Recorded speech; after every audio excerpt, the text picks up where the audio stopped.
Halo kawan-kawan, perkenalkan saya Sirilus Ananta Devaiksanu, mahasiswa Filsafat Keilahian STFT Widya Sasana Malang. Saya akan mengajak Anda untuk mengenal dan memahami prinsip serta etika dasar ekologi. Kawan, apakah kawan-kawan pernah mendengar berbagai spesies hewan di dunia ini telah punah oleh karena perbuatan manusia? Sebagai contoh, burung dodo yang punah pada tahun 1662 dan harimau Tasmania yang punah pada tahun 1936. Keduanya mati karena perburuan liar oleh para penduduk asing dari tempat mereka. Selain itu, ikan Poliodon Sungai Yangtze juga baru-baru ini dimasukkan sebagai hewan yang telah punah. Ikan tersebut mengalami kepunahan karena sungai tempat mereka hidup telah beralih fungsi menjadi bendungan. Poliodon yang telah bertahan hidup sejak ratusan juta tahun lalu kini punah dengan sekejap mata oleh karena perbuatan manusia. Pernahkah kawan-kawan juga mendengar permasalahan global, secara khusus perubahan iklim yang semakin meresahkan dunia? Atau pernahkah kawan-kawan berusaha mencari solusi untuk mengurangi dan mengatasi permasalahan-permasalahan tersebut?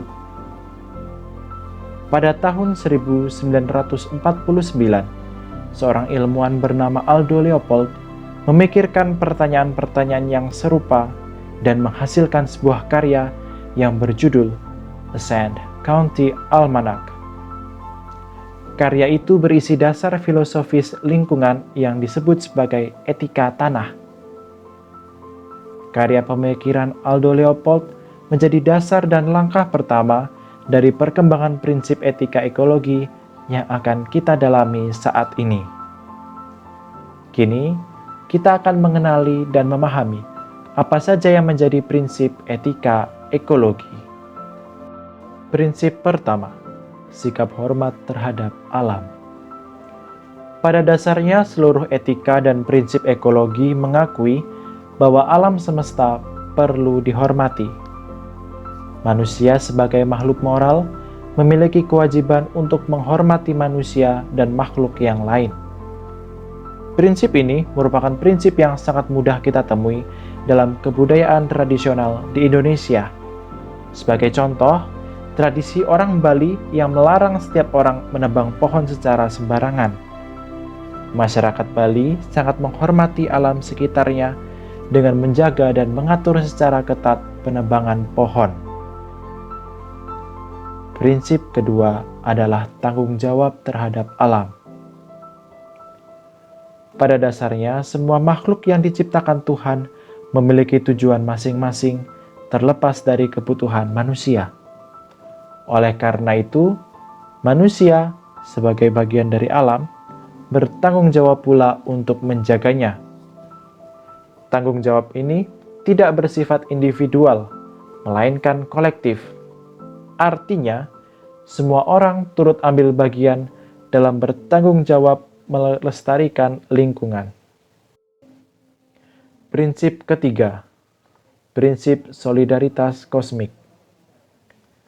Prinsip ini lahir atas dasar kesadaran persamaan derajat antara manusia dengan makhluk ciptaan lain yang dikemukakan juga dalam paham ekofeminisme. Kesamaan derajat itu membawa pemahaman bahwa manusia harus solider dan senasib sepenanggungan dengan alam. Prinsip keempat, prinsip kasih sayang dan kepedulian. Prinsip ini tidak didasarkan pada pemahaman akan kepentingan pribadi, melainkan semata-mata demi kelestarian lingkungan. Semakin mencintai dan peduli terhadap alam, manusia semakin memiliki identitas yang kuat sebagai makhluk ekologis.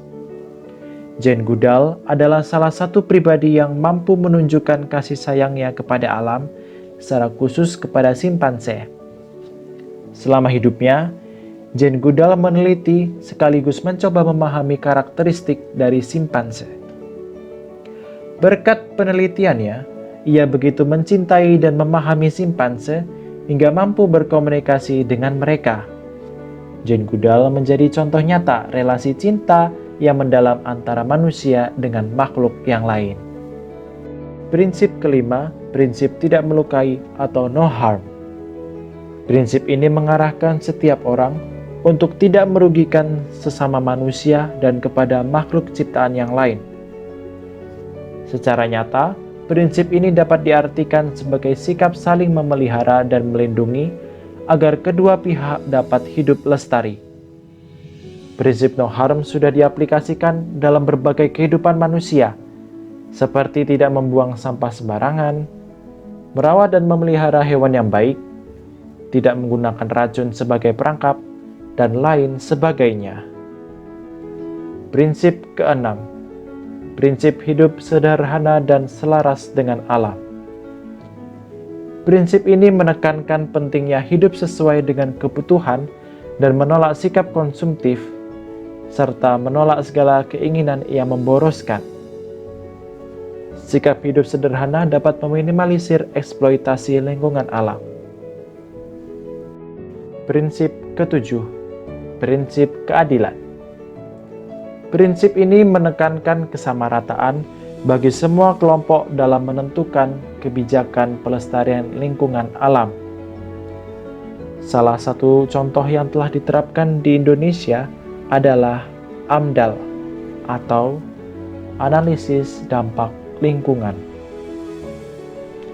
AMDAL merupakan salah satu syarat utama bagi semua orang yang ingin merencanakan pembangunan tempat usaha maupun kegiatan.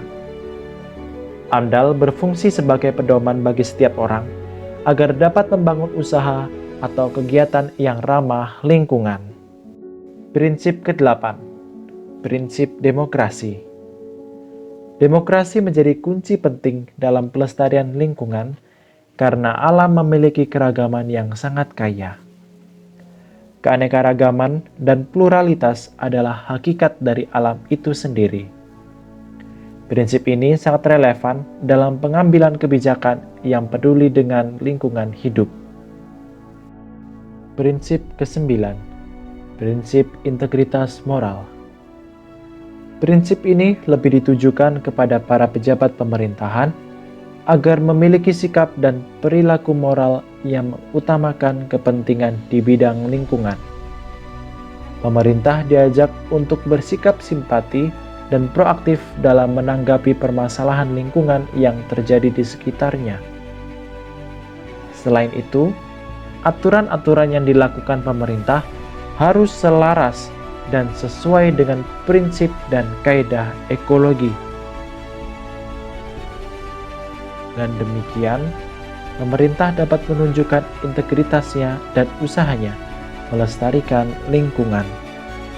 Sebagai masyarakat, kita tidak hanya tinggal diam untuk ambil bagian dalam melestarikan lingkungan. Berbagai cara dapat kita lakukan sebagai tindakan nyata dari prinsip-prinsip tersebut. Zero waste misalnya. Zero waste merupakan gaya hidup modern yang mendorong manusia untuk meminimalisir penghasilan sampah. Zero waste merupakan program yang sangat mendukung prinsip solidaritas, tanggung jawab, kasih sayang, no harm, dan hidup selaras dengan alam. Berbagai restoran, perusahaan, dan bahkan rumah tangga saat ini sedang mengaplikasikan program ini. Sistematika zero waste cukup mudah, yaitu dengan segala cara, setiap orang dituntut untuk mengurangi jumlah produksi sampah, entah dengan cycling maupun reuse. Berbagai contoh zero waste, yaitu membuat eco-brick dari sampah botol plastik, membuat pupuk dari hasil limbah organik, dan memaksimalkan penggunaan barang yang dapat dipakai ulang. Sedotan besi, tas belanja, gelas kertas, serta masih banyak lagi merupakan produk konkret dari program Zero Waste.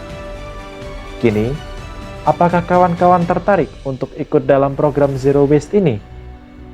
Sebagai manusia, sudah sepatutnya kita peka dan berani memulai untuk melestarikan lingkungan sekitar kita. Kawan, mari kita hidupi bersama prinsip-prinsip etika ekologi dalam hidup kita sehari-hari. Terima kasih.